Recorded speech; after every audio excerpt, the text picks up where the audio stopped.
Today's episode is sponsored by Vitality Health RX Supplements.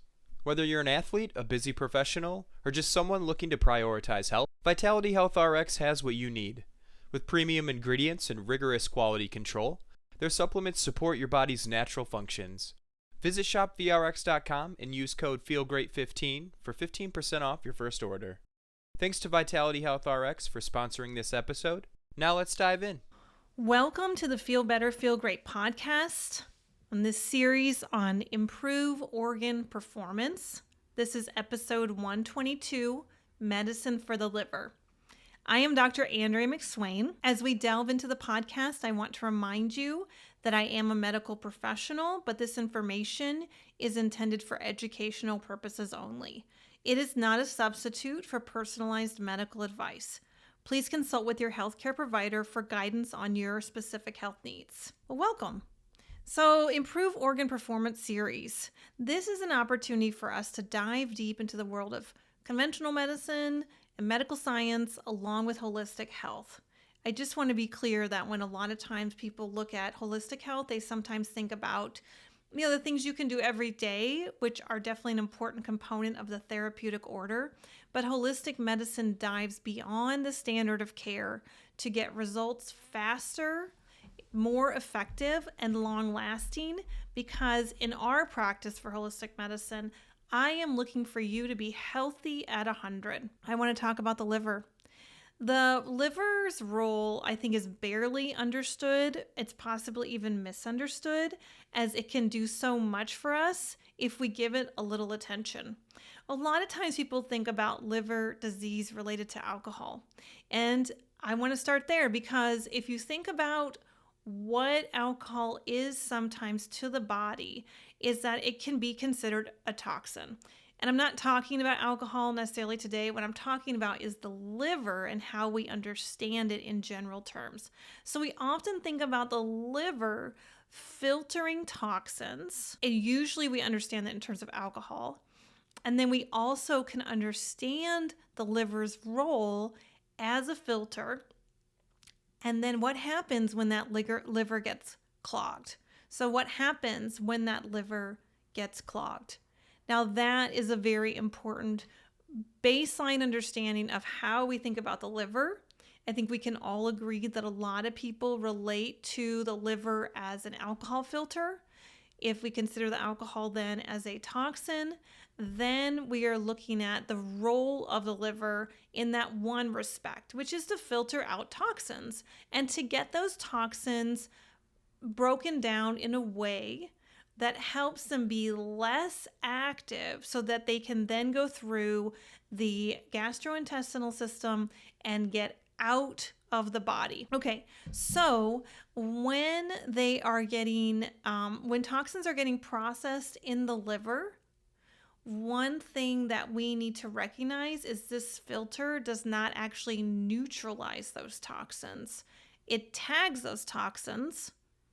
Okay, so we often talk about the need to have things like methyl products because they support the tagging of toxins. And glutathione, they kind of bind around those toxins, but they do not completely contain those toxins, and they do not neutralize those toxins. And what happens is then those toxins go in through the colon and they go out. And that is why sometimes when people have alcohol ingestion, they have modified bowel movements after alcohol consumption, because the body might be working very hard to bind those toxins in a way that makes them less active and get them out of the body as soon as possible. So that is one rule that a lot of people understand for the liver, is that it's a filter.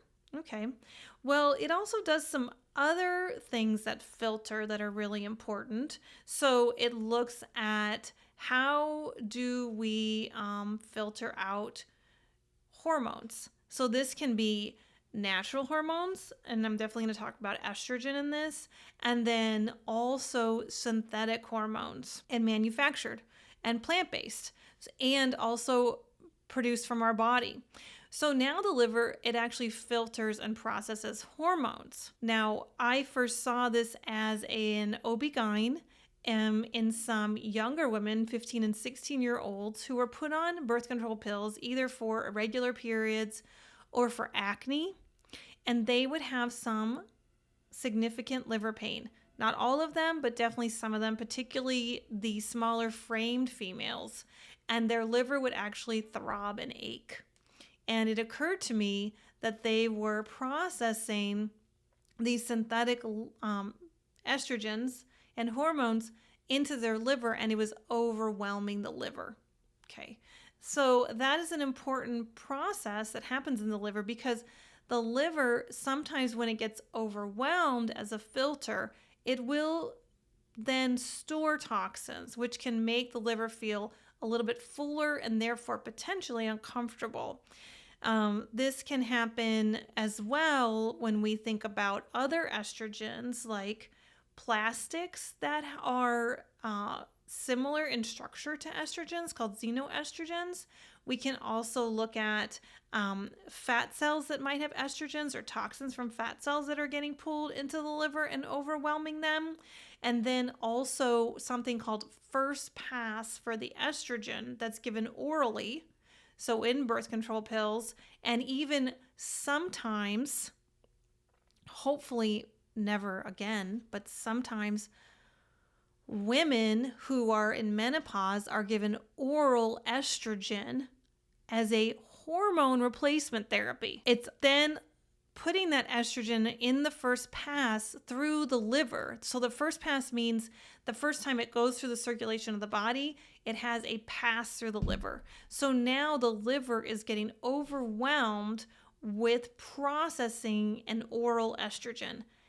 If you are on oral estrogens, definitely leave a comment in this podcast, comment section, and let me know, because that is a big deal, and I will reach out to you, again, purely educational, but help you look for resources in your community that can help you get that hormone replacement support that you need in a way that actually supports your body, supports organ health, and good quality medicine, so that you have hormone support for the long term. The other thing that our liver does is it supports our blood clotting factors.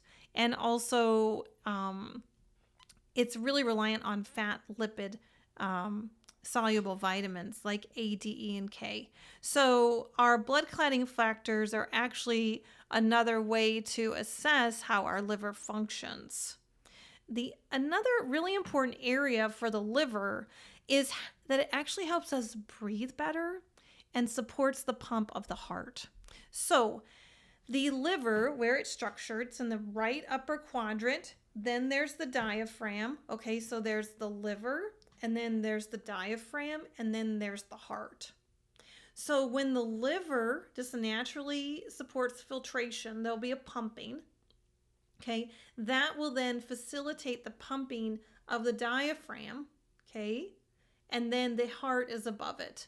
When I was a medical student, I had an opportunity to, and a few times actually as a medical student, to palpate the diaphragm, its relationship to the liver and the heart. And that is a very thin layer. So when the liver gets stagnant, it will not facilitate the pumping mechanism as well. And this will reduce the benefit of its actions on the diaphragm and the heart. And so I believe that the thoracic cavity, along with the rest of the body, has a design for maximum efficiency. So when the liver works well and it pumps, the diaphragm can move more freely, and then the heart can also move more freely and is supported in the pumping action. As again, feeling that diaphragm and feeling just a thin layer, and then feeling the heart above it. There is definitely a relationship between these two. In my practice, when I have patients who have a liver congestion issue, then I work to support the pumping action and that will also support the diaphragm and breathing better. And this can even transmit into some feelings of mental health and well-being. If the liver needs more pumping action, this can then help the body pump better and breathe better. So anyway, I went a little elaborate into my appreciation for the liver and its role, and also its role in medical science with filtration and hormone first pass and blood clotting factors. And then the other issue I just went in was structural. Now, a lot of times the anatomy and physiology cannot always be assessed in a laboratory very easily, because we look at how the liver supports breathing and the pumping of the heart when it's actually happening. Those physiologic labs don't have too much support. And we can, and so when we assess these things, we sometimes have to go for more clinical expertise and clinical medicine than laboratory medicine, which is often what goes into studies. So common conditions that affect the liver that we know of, right? Hepatitis A, B, C. Hepatitis A, it comes on a little more suddenly. It's usually very quickly processed by kids, but adults can have some significant problems with hepatitis A. And then B and C are usually chronic conditions.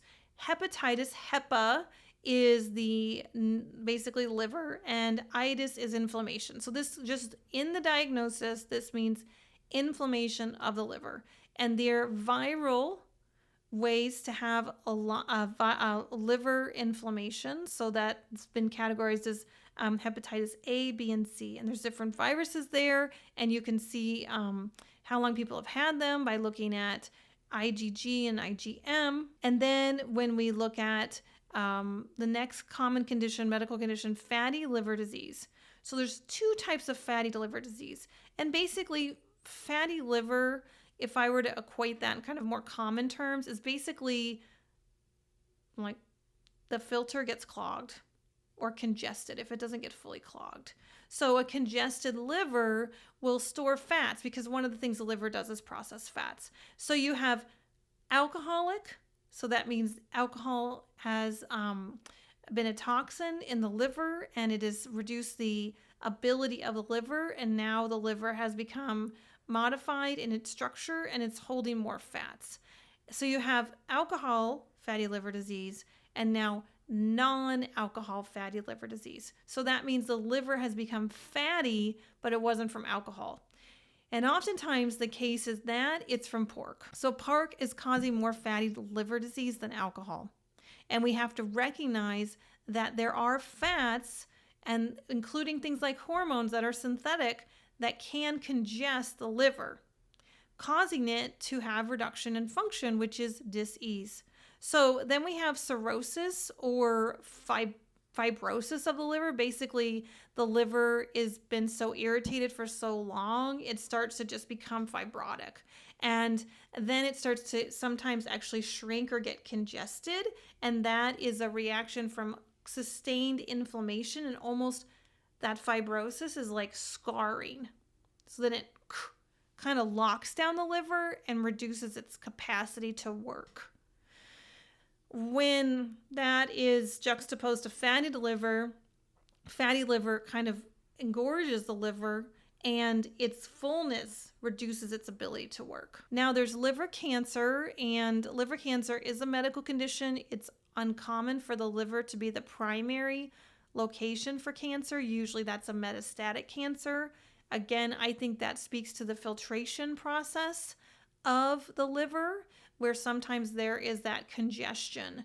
And then those metastatic tumor cells have then landed in the liver and irritated the liver. And then, of course, there's alcoholic liver disease, which is a little bit different than fatty liver disease and cirrhosis, but they all play in together. And that is an overwhelm of toxins into the liver. Now, I would also argue that any number of other toxins can do that, including heavy metals and infection.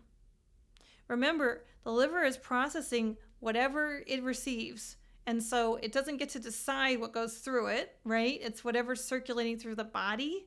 And so the liver can become overwhelmed in any number of toxic conditions. But these common conditions that I mentioned are more medical diagnoses. By convention, there would be an evaluation and treatment. It's usually history, which you're asked about alcohol use and medication use, if there's family history of liver problems, and then are you feeling pain? Are you feeling swelling? Or the other thing they could ask about is, are your bowels changing? Are your bowels floating? Are they smelly, like they smell like rancid fat or like an old fat?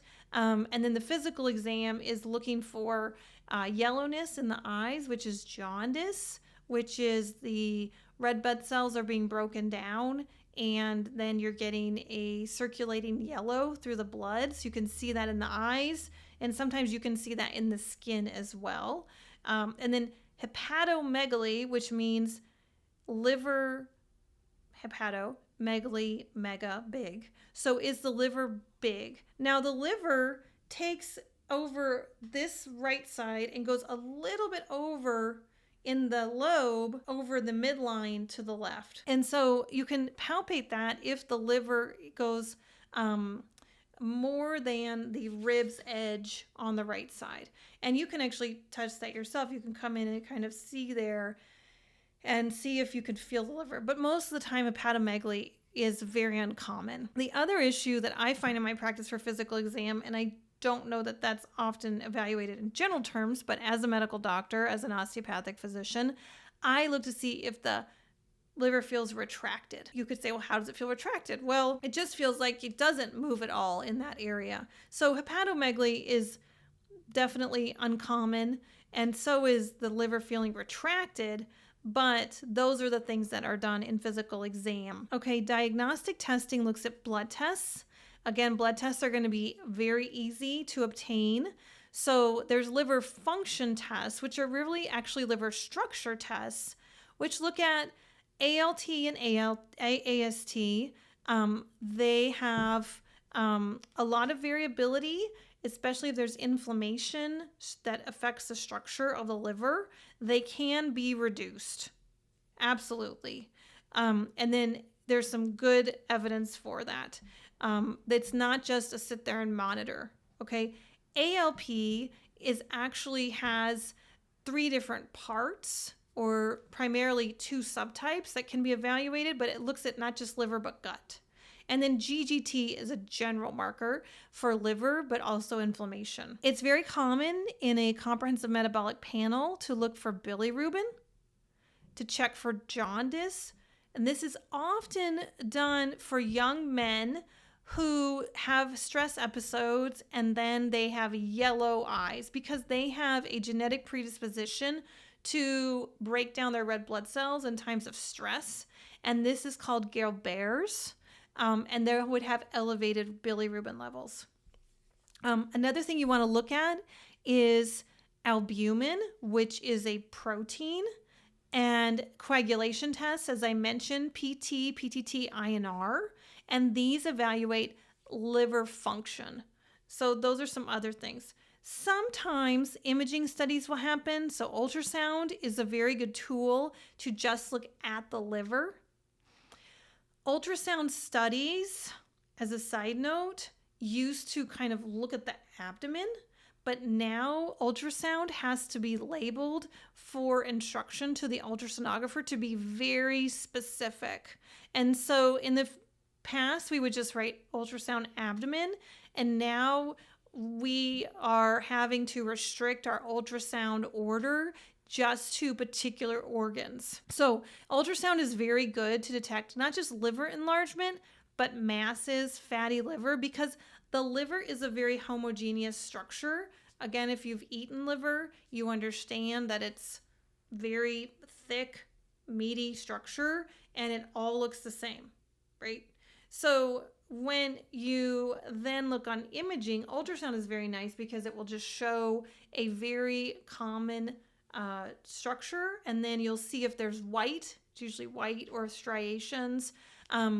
And then you can also detect kind of the outer limit by just pressing with the probe. So ultrasound is very helpful for liver conditions. But again, you always want to ask your doctor if they looked at the images themselves, because just getting the report is not enough. Okay.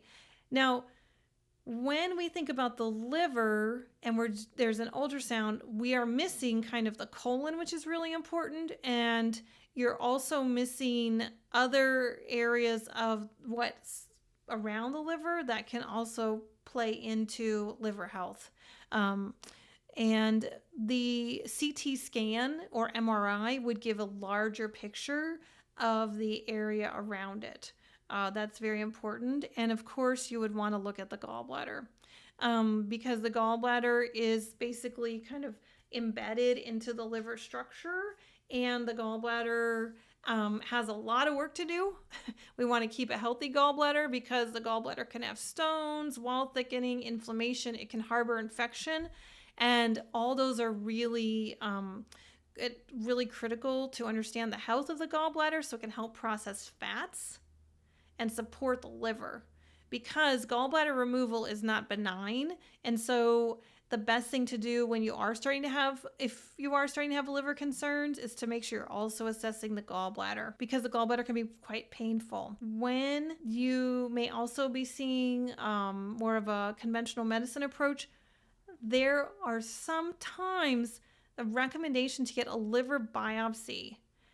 And that is done, I think, very liberally and without a lot of information as a consequence of doing a very painful procedure.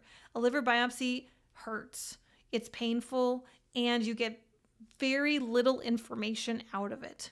So your imaging is very helpful for the liver. Again, it's a very homogeneous structure. So when you look at, like, are there white circles? Is it thickened? Is it big? I mean, you can kind of get all this from imaging. When you do a biopsy, you're really not getting much, and it really, really, really hurts.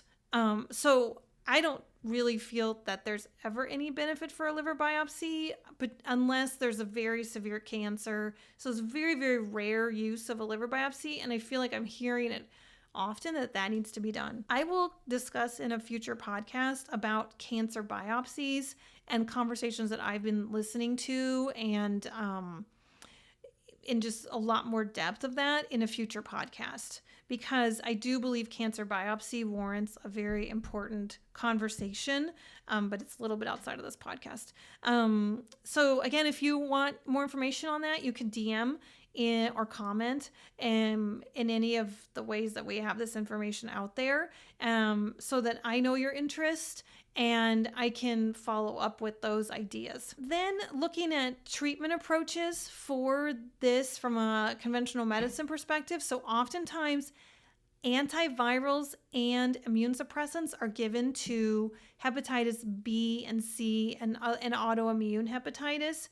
Now, those antivirals can be very devastating to the body as a whole. People can sometimes lose 40, 50 pounds, absolutely exhausted, and no quality of life. And I think that's a very important thing to recognize, is when those are being treated, what is quality of life? Because it's always important in your treatment considerations to recognize quality of life.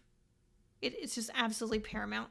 You should be feeling good while you're getting better, with rare exception. And those times that they're exception, they should be very abbreviated, or a very, very short amount of time. There's also medications to manage symptoms for liver disease that don't necessarily address the issue, but they're going to make people feel more comfortable. And this was particularly in the case with psoriasis, where the liver is scarred or adhesed. And so the pump is not really working.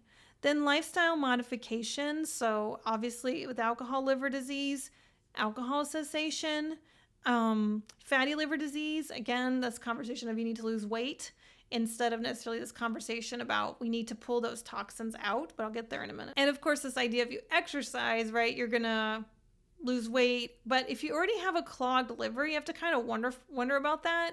If your liver's kind of congested, I should say, not clogged, but congested, and then you try to move more fat, which also usually has a lot of estrogen, out through the liver, but the liver's already congested, how is that going to get you the result that you need?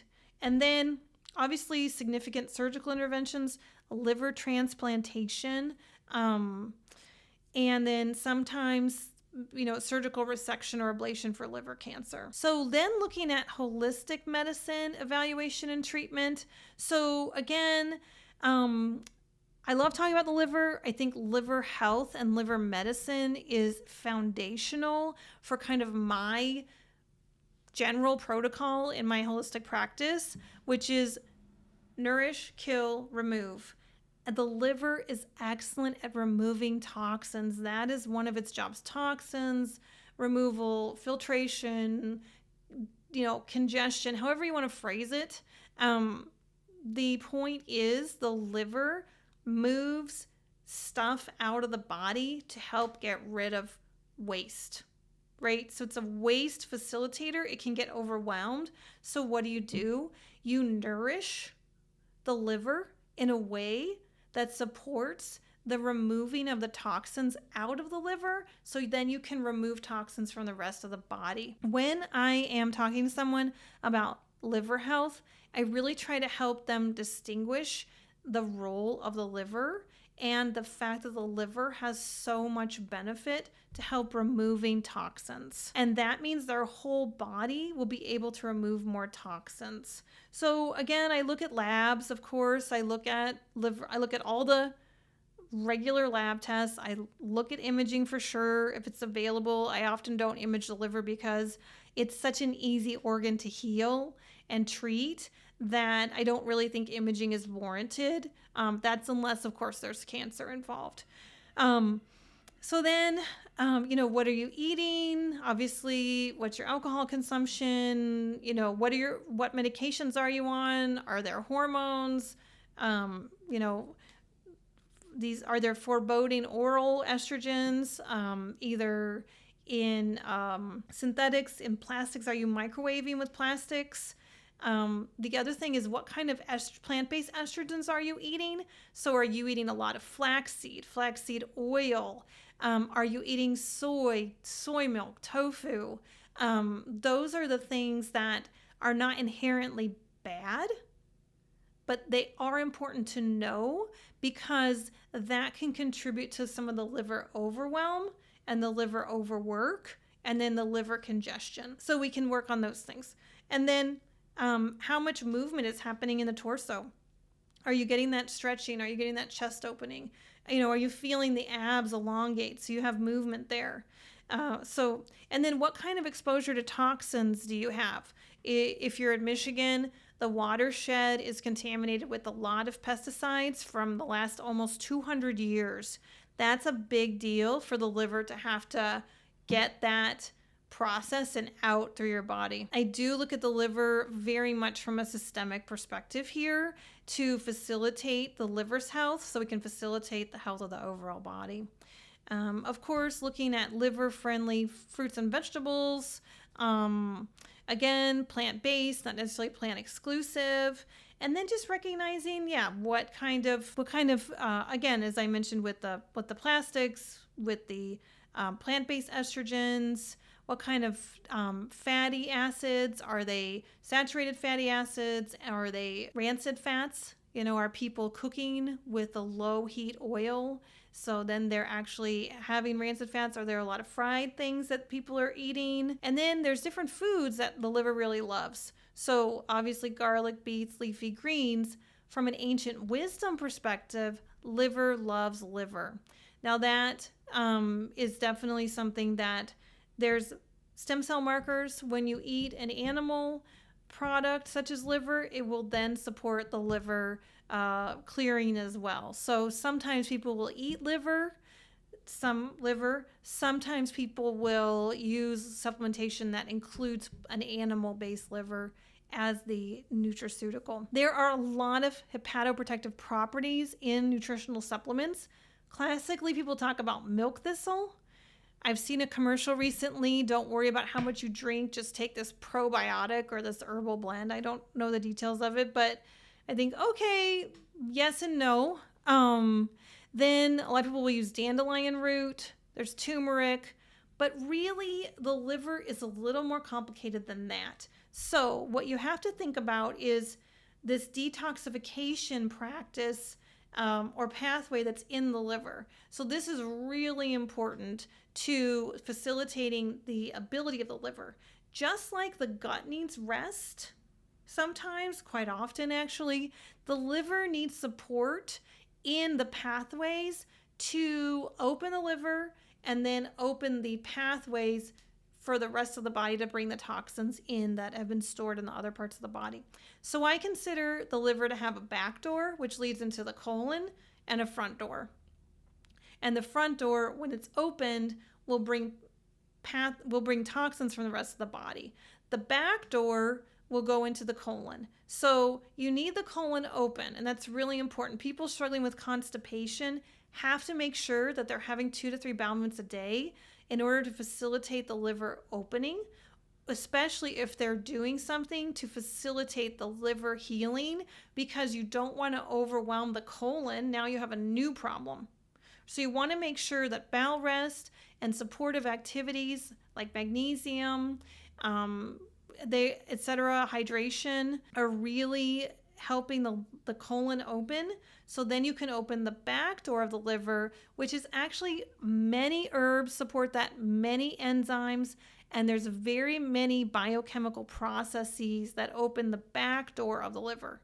You have to open the back door of the liver first to let the pathogens out. I often think about people. So I think about a party in a house, and you don't want to add more people if you haven't opened the sliding glass door for people to go outside into the backyard, right? So you have to open the sliding glass door to the backyard, if you will, to allow for the people in the party to move through and out, right? So then you can open the front door to allow more people into the party.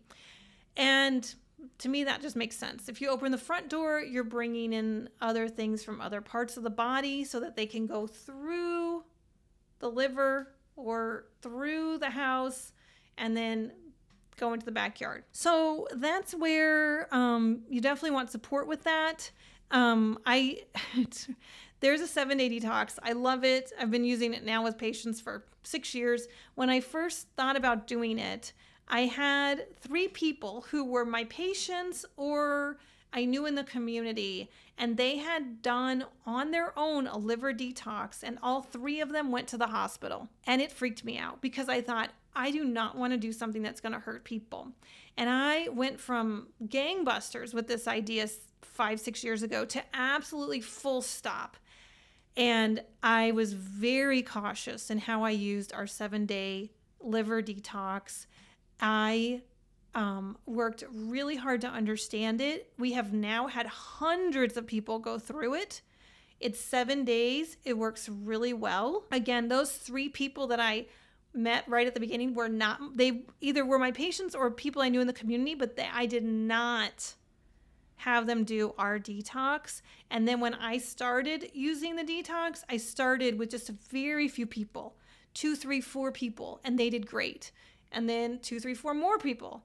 And so now we've used it over these 6 years in like hundreds of people. And there have been incredible results for a lot of people and decent results for some. And then we have a few people that the 7-day detox is too much. But in our 7-day detox, they work with the health coach and it's physician guided. So we do open it to the community. So they can do a 7-day detox with the health coach with the support of a physician guidance. But people who have problems, we know how to modulate that protocol to their benefit. And so no one has gone to the hospital. No one has had to have their gallbladder removed because of the 7-day detox or subsequent to it. So the point is, you do not want to do that on your own because it's very beneficial, but you have to do it right. And that is a main part of actually understanding and appreciating the liver in context to nourish, kill, remove, and then how you can actually isolate the liver for cleaning or detoxing so that you can facilitate the liver's role for filtration and toxin removal all the time. So really that 7-day detox does really well twice a year. And that is just some perspectives on how to amplify conventional medicine by adding holistic approaches to recognizing that the liver has the capacity to heal. We know the liver is highly regenerative. So when we look at some of these conditions related to the liver, and I hear people say like, well, that's my problem, that's my diagnosis, that's what I have to live with. I think that is not true. The liver, as we already know, has a lot of healing power. So let's just help the liver, facilitate it with a lot of herbal support, nutraceutical support. There's excellent evidence for these things, and then with excellent clinical experience making these things happen with long-term gains. Thank you very much. It has been my pleasure today to speak about how you can heal by understanding the role and the potential that the liver has in your body and the benefits it has for your whole life. Thank you.